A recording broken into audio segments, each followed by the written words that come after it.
G'day everyone, Viv here. I hope you're all keeping well. Welcome back. Another quick painting tutorial. This one was filmed by Scott as he was working on painting the ruined version of the chapel from our upcoming Ruins of Elaria range that'll be coming out towards the end of January, early February.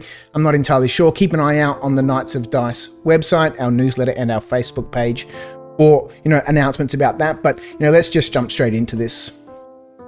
So starting off with this Duramax granite effect from Dulux. This we get here from Bunnings in Australia. And it's just spraying the inside of the building, the flat wall where there is no texture. As you can see on the outside of this model, there's brickwork and all that sort of stuff.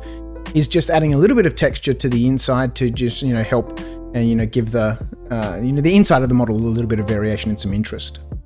A quick prime with a flat black paint. We've used Fiddly Bits in this case, but, you could use whatever you want. As long as it's flat black, you'll be fine.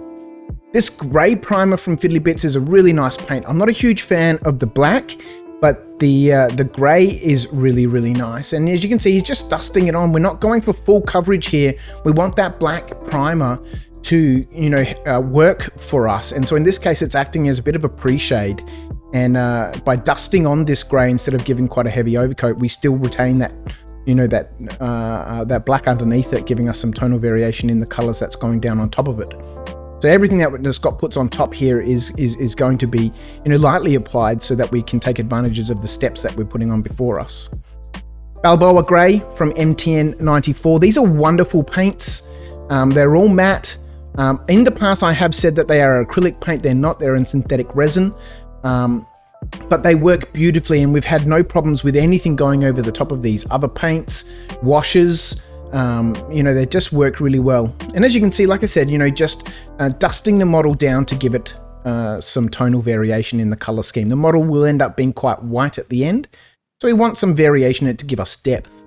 Stardust Gray is the next color. As you can see, burst, burst, burst, just giving the model, mostly on the top areas, a little bit of that paint. And as you can see there, you can see the tonal variation in this model here as he's applying these layers.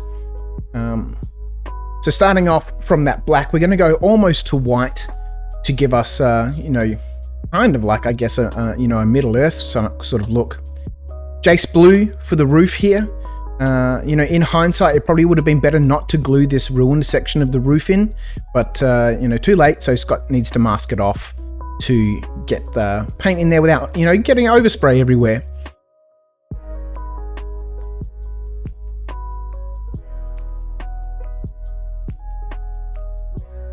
Now, I'm not convinced by his choice here of Chernobyl Grey to highlight the roof.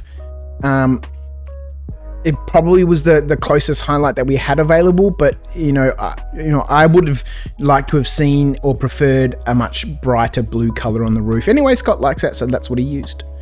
Ceiling White from Dulux in a little sample pot, cost a couple of bucks, and just a very quick dry brush on the top edges, on the top of those arches in the windows and the top of the walls, and just highlighting up to that final stage, just picking out on the very edges that white, which will help make the model pop.